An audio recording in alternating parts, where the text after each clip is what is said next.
dans la vie, tu es drivé par tes blessures. Tu es drivé par ton passé, par ce que tu as mis en place. Ou par ce qui s'est mis en place pour toi dans ta vie, dans ce que tu as joué en fait. Tu es toujours l'acteur de la même pièce. Et parfois, il peut y avoir des chapitres différents. Et il y a des chapitres différents avec un scénario qui peut évoluer.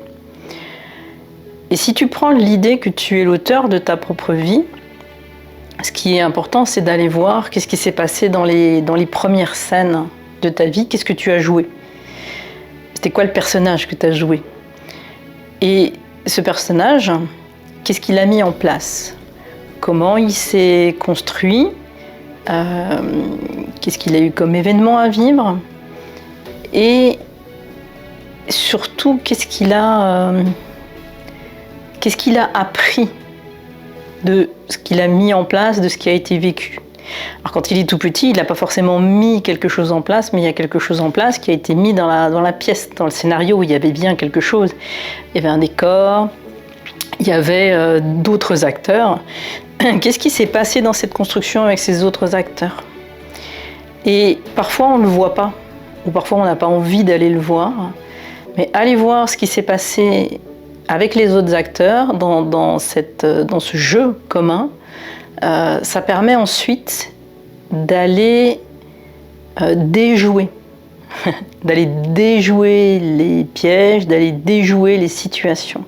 C'est-à-dire d'enlever les jeux qui étaient mis avant, parce que forcément on met un jeu en place, bien souvent de façon pas consciente, mais on met en place une stratégie qui permet de continuer à vivre dans quelque chose qu'on s'imagine le plus confortable possible. Et parfois, tu te rends compte que ta stratégie, tu as super envie de reproduire ta stratégie, parce que c'est une stratégie qui te met confortable, et en même temps, tu te rends compte que quand tu mets en place cette stratégie de vie, t'es pas heureux. T'es pas heureux parce que parfois, c'est juste une stratégie de protection. C'est quelque chose qui vient correspondre à ce scénario que tu avais vécu avant et que tu as mis en place parce que c'est la seule solution que tu avais trouvée à ce moment-là. Ça permet de répondre au fait de calmer cette incertitude que tu as dans la vie. Mais aujourd'hui, quand tu réfléchis bien, tu te rends compte que ça ne te rend pas heureux. Parce que si par exemple ta stratégie c'est que tu n'as jamais existé aux yeux des autres, et bien souvent d'un parent, tu n'as jamais existé dans les yeux d'un de tes parents. Et aujourd'hui, dans ta relation amoureuse, tu mets en place tout ce que tu peux pour exister et pour être la seule personne importante aux yeux de ta partenaire ou de ton partenaire. Et tout ce que tu fais en place est motivé par cette importance totale, primordiale, indispensable d'exister pour l'autre, mais non seulement d'exister pour l'autre, mais en plus d'être la seule personne qui compte pour l'autre. Tu te rends compte de tout ce que tu vas mettre en place de souffrant pour toi, pour adopter un comportement qui va adhérer à cette croyance, qui va faire que ça va te permettre de croire que tu es en sécurité dans cette relation. Et de te rendre compte que quand tu fais tout ça pour ça, tu vas mettre de l'énergie pour 2, pour 10, pour 100, mais en fait, tu n'es pas heureux là-dedans. Parce que ce que tu vis, c'est pas cette relation amoureuse que tu vis, tu rejoues ce que tu as mis en place ou ce qui a été mis en place avec toi quand tu étais plus jeune. Ça ne veut pas dire qu'il ne faut pas vivre cette relation amoureuse avec cette personne. Ça veut dire que avant de vivre cette relation amoureuse avec cette personne, il faut vraiment avoir été traité cette blessure de « je n'existe pas dans les yeux d'un de mes parents ». Alors il y a plein de façons de la traiter, de se faire accompagner, de vivre, vraiment d'aller revivre toute cette période, et que le parent soit encore là ou pas, peu importe. Ce qui est important, c'est d'aller comprendre ce qui a été vécu et d'aller apaiser l'émotionnel.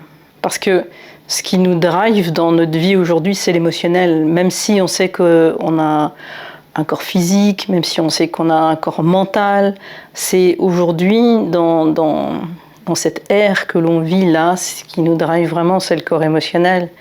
Donc c'est aller voir, travailler cette émotion, ce vécu d'émotion qui a été mis en place quand tu étais petit, et aller nettoyer ces émotions.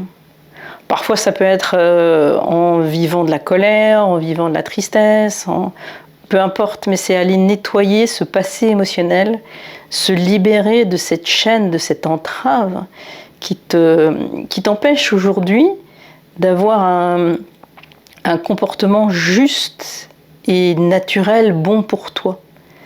Ce qui fait qu'une fois que tu auras nettoyé toute cette partie-là, et puis peut-être d'autres parties sur lesquelles tu vas te rendre compte que ça te drive aussi, une fois que tu auras nettoyé cette partie-là, tu pourras revivre et reconstruire ta relation amoureuse, mais en étant juste avec toi et en n'étant pas drivé, en n'étant pas manipulé par tes propres ressentis, par tes propres émotions. Souvent, on se manipule soi-même. Souvent, c'est soi qu'on manipule dans ce qu'on construit aujourd'hui par rapport à toutes ces peurs, par rapport à toutes ces blessures, par rapport à toutes ces souffrances, par rapport à tout ce qu'on a mis en place. Parfois, c'est soi-même qu'on manipule et qu'on maintient comme ça dans quelque chose de pas juste et de pas bon, parce qu'on a peur. Et c'est la peur qui fait qu'on reproduit ce type de schéma. Et cette peur, c'est celle qui nous empêche de vivre vraiment heureux.